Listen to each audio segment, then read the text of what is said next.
Okay, so we have a 9520 here, and the guy was driving down the road and it started knocking really bad.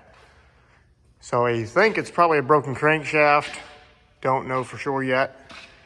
I'm not really gonna try to do much more than just pull the engine and go from there and see what we can figure out is wrong with it, because I don't think there's much point in trying to diagnose it further. Even if it's just a spun bearing, the crank has to come out and the engine has to be pulled. So might as well pull it and kind of go from there, I guess.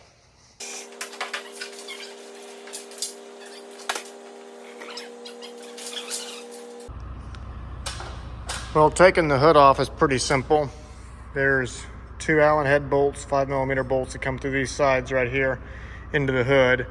And there's four 16mm bolts that hold this on, and then that just comes off this plate. That's a pretty heavy plate. And then the two clips out of your shocks there. And then these side screens come off pretty easy. It's just these two bolts right here, and there's one bolt down in there. And then this one come off the other side the same way. And that pretty much gets things opened up to where the engine can be pulled without too much trouble. So looking over the engine here, it looks like it's fairly simple to pull. Take off your intake tube here, and it also comes apart back there. And then the exhaust gets detached there. And then you have a couple water lines to come off from here and up there in both spots there. The fan will have to be removed, so those bolts come off there, which means the belts have to be loosened up. And then the drive shaft back here, you can see it right there, it's kind of dark, but once you get this tube off, it won't be too hard to just loosen those bolts and push that on back, and that'll detach that from there.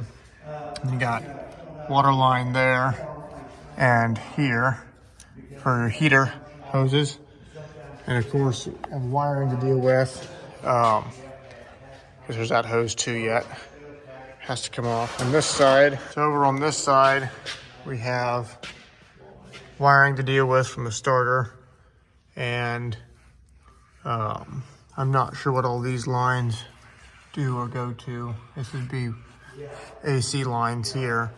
So I'll probably be taking the compressor off and just laying it off the side, so that won't be in my way. And fuel lines, there should be a fuel line coming up through right here. So this fuel line has to come off. I think this is an air line, I'm not sure what it's attached to, that comes off.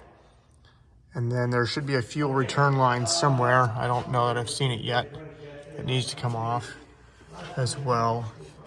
And then I'm not sure what this tube does here. It goes to the oil cooler back there, but it might be in our way pretty severely. So I have to figure out what's going with that tube and why they ran it around the engine like they did to wherever it goes down in there. I don't know, but it's kind of a problem there. So it might be draining some oil yet too. Okay, this is gonna be pretty tight. I have the fan disconnected there, but there's not much room.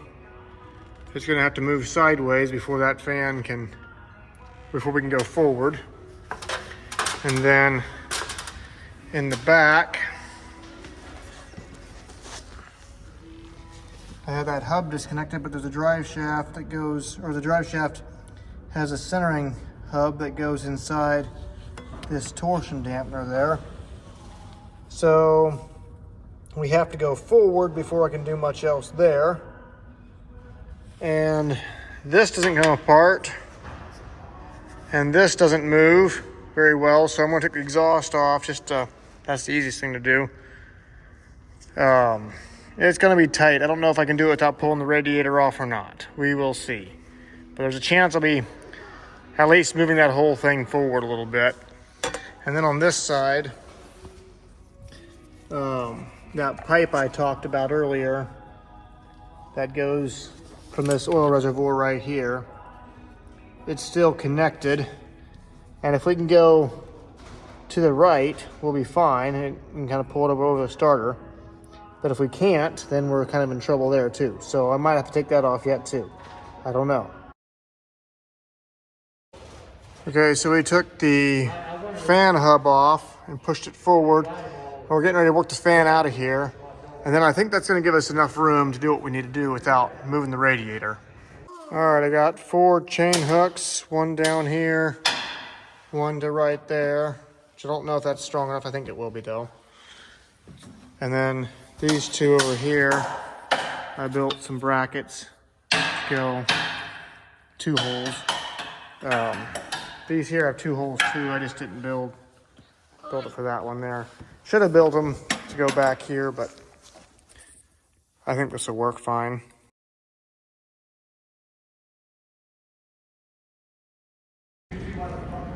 All right, we got the engine out here, and it did not go as planned.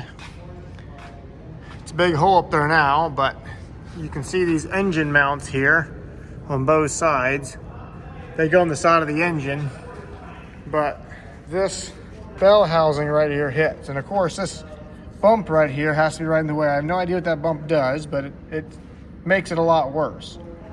I got your engine mounts off here already, but the way I end up getting that thing out, because it has to go forward because this drive shaft sits way inside here, probably about 3 inches. What we did is we took that ring off that holds drive shaft up, or just, it's a safety guard, I think. And we were able to pry this back finally and just get it past the dampener. And then we pushed it down a little bit, tied the chain to the front of the engine, and lifted the front up only and not the back, which allowed it to kind of swing away from the drive shaft, and the drive shaft fell on down.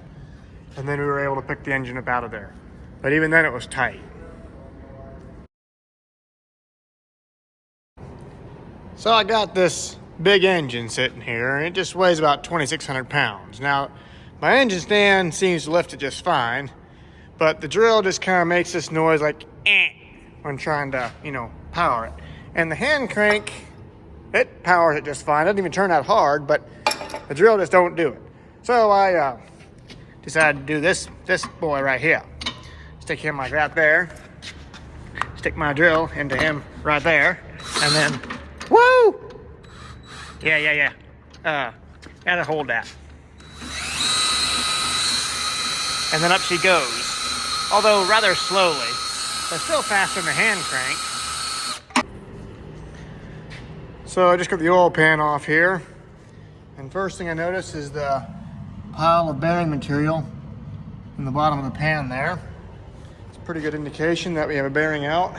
Maybe not a broken crankshaft yet, but for sure a bearing out. So we're just gonna go ahead and shake all these and see if we can get one to move.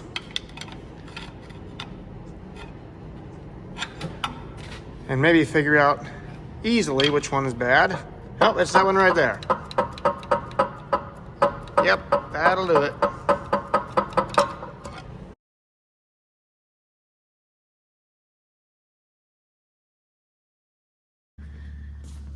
This rod had a spun bearing on it. Here's the bearing cap, and you can see it's pretty well fried. So I'm gonna have to go ahead and pull the head off of it and just do a complete overhaul while we're at it, I guess. And hopefully won't be too big of a job. Gotta get the crank ground because it's really rough. So we're gonna start with, we took off some of these pulleys and stuff already. We gotta take off these front dampeners and pulley there. And then the back, we took the shielding off and the torsion dampener, and gotta pop the flywheel off yet, but that's gonna be kind of heavy, so I want some help to do that one. And then the fuel system and a few other things before we gotta pull one off the valve cover. So I got the head pulled off here. Left the camshaft in it for now. Head gasket's laying there, and got rocker arms and valve cover and a whole bunch of other parts around here. And then we got our crankshaft come out next. So we're gonna take the rods off and knock the pistons on out when it's flat like this. It just makes it pretty nice. And then we'll turn it upside down and pull the crankshaft out. So we got the bottom end all put together here. Head gasket on, pistons are in there. Took a long time to get the parts, had to get the crank ground. Mains are 10 over. The rod was welded up to standard, and they reground the crank down to 10 thousandths under. So we got oversized bearings in it. Ready to put the head on here and then torque it down and get that ready to go. I wanted to go over a few torque specs here with you guys. So the rods are 103 foot-pounds plus 90 degrees. The mains are 144 foot-pounds plus 90 degrees. And then you do number 5 last. And then here is the torque sequence for the head bolts. And by the way, all these bolts have to be brand new bolts. You cannot reuse the bolts. So there's a torque sequence for the head bolts. So you're going to start at number 17 and torque it to 74 foot-pounds. And then you're going to do from number 1 through 26 at 120 foot-pounds. And then you're going to verify at 120 foot-pounds after you wait 5 minutes. And then you're going to turn it 90 degrees, and then a final turn of another 90 degrees. So that'll be 180 degrees total. And that'll be the end. And again, you follow that torque sequence. So I think you guys can read that. And that pretty much puts the bulk of the engine together. Then the fun thing of timing it comes next. All right, so injector installation. I have the rocker arm bridges on here already, but you have, this is a single fuel rail system. Here are the injectors. You torque this down to 177 inch-pounds, and then you turn it 90 degrees. And the wire nuts here get torqued to 26 inch-pounds. I believe it's, no, sorry, 18 inch-pounds. Yeah, 18 inch-pounds there. 177 inch-pounds, and turn it 90 degrees on that one. And then moving on to the camshaft side of things, install your fuel pump on the back there. And then up in the head here, this thrust washer to head plate right there gets torqued. I think that was a 26 foot-pounds. Yeah, 26 foot-pounds on that one. And one thing that's I do not want you guys to forget is these are torque turn bolts as well as these bolts. You have to get new bolts. You may not reuse the old ones. Okay, finally got all the new bolts for this here. Got my new oil pump installed. I would definitely recommend doing that first, so you don't have to redo this step. So, first of all, you place this gear is being driven this direction. This idler gear here is going clockwise, and the camshaft is going counterclockwise. So you place the shim on this side, right like that. That is a 10,000 shim in the deepest slot you have. Then up here, you place a 5,000 shim, again in the deepest slot that you can get it into on that side. That way the load, again, is pushing against this side over here. And then this retaining plate, these 3 bolts need to be loose, just loosened, the old bolts, that is. And this retaining plate will fall into place. And you just let the weight of it hold itself down. I had to use a screwdriver to kind of jimmy things a little bit. And once that's in place, go ahead and take 1 bolt at a time, apply blue Loctite, put it back in, and tighten to 44 foot-pounds. And then it says 44 foot-pounds and an additional 30 degrees, which is half a flat. So 1 flat, or from point to point, is 60. And so I marked it in the middle and turned it to the next point. So that's how I did mine to keep track of where they're at. So those are all torqued into place. Now the next step is to torque down the camshaft retaining gear. Again, you'll apply blue Loctite to those. And it says to initially torque them to 110 foot-pounds and then loosen them and retighten them to 22 foot-pounds and then turn it 90 degrees. And here's the torque sequence to be used on the camshaft. This bottom one, 26 foot-pounds, is if you for some reason took off this retaining plate here. And so these 3 screws there, they would get to 26 foot-pounds. And that's how you set the backlash on this camshaft. And then once we get that done, we'll just turn the crank. These are tight, you can't get these out of there. We'll just turn the crank and those will fall out of there. So a few things on the rocker arms to pay attention to. Before you put the rocker arms on, make sure these are all backed off all the way, because as it tightens down at an angle, so it's going to be pulling sideways a little bit. After you get that done, these bolts, do the end ones first, in the center, to 22 foot-pounds, then do the rest all to 22 foot-pounds, and then turn it 90 degrees, 90 to 100. Okay, we're adjusting valves here. I've got the cam pinned on top dead center number 1, so I could do both of these. The intake valves get 23 thousandths plus or minus 2 thousandths. The exhaust valves get 42 thousandths plus or minus, no, sorry, 43 thousandths plus or minus 2 thousandths. So I have these thin feeler gauges that you stick in right here, and you can use that to adjust the valves. These nuts get torqued to 37 foot-pounds, and then you can see here on this sheet, the darker gray ones are the ones that you can adjust with it in top dead center 1, and the white ones would be in top dead center 6. So the injectors, the way you do that is you turn it until it bottoms out. So you can kind of feel it gets a bit stiff all of a sudden, and it's against. There's no play up and down. Well, this one actually does have play up and down yet. Hang on, I gotta, oh, my nut tightened down. Let's try that. Kind of hard to do this with one hand. Okay, so right there, it bottomed out. There's no wiggle room up and down. And at this point, you now turn it 1/2 round yet, and that is where it's supposed to be set. So from there to about there. And then you torque that down to, I think that's 46 foot-pounds. Let me check again here real quick. No, 48. So 37 for the the intakes and exhausts, and 48 for the injectors. All right, I got the valve cover on there, and working on the front cover and the front dampener here. So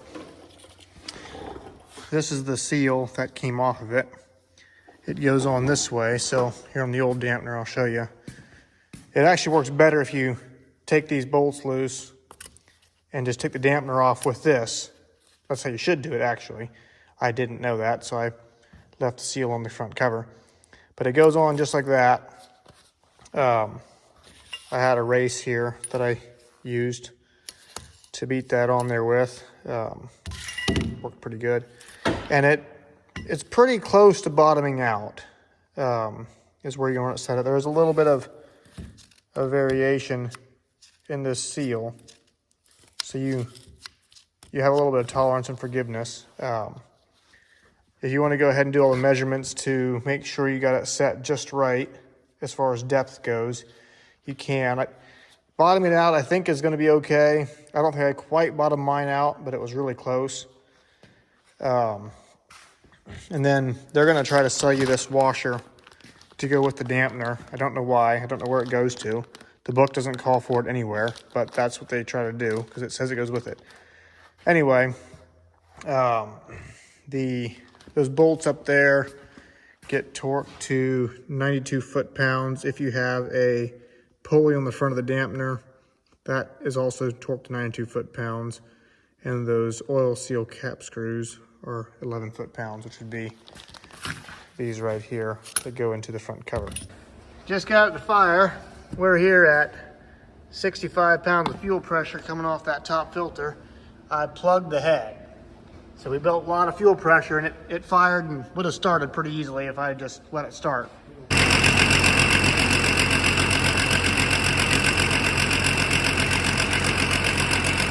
So we got this thing finished up all together. I did not take a video of putting it in, so I'm going to go through a few things here. We had a lot of trouble getting this thing started, and I think I kind of got it figured out how to get it started pretty well next time. So this filter here, you might as well just fill it with fuel. Not quite full, because when you put the filter in, it's going to push the fuel back out. So you can put the filter in pretty slow, and we filled it full into where we spilled fuel out when you push that filter down in there. And then we cracked this line here and pumped and pumped and pumped with a hand pump. Never could get fuel to come out of that line. It just would not do it. So we finally ended up just tightening that up and cracking this in here, which is from the pump to this filter. And we cranked the engine over for quite a long time, and we finally got fuel out of here. And at that point, we closed that up, and I took the one off of the head up there, the return off the head.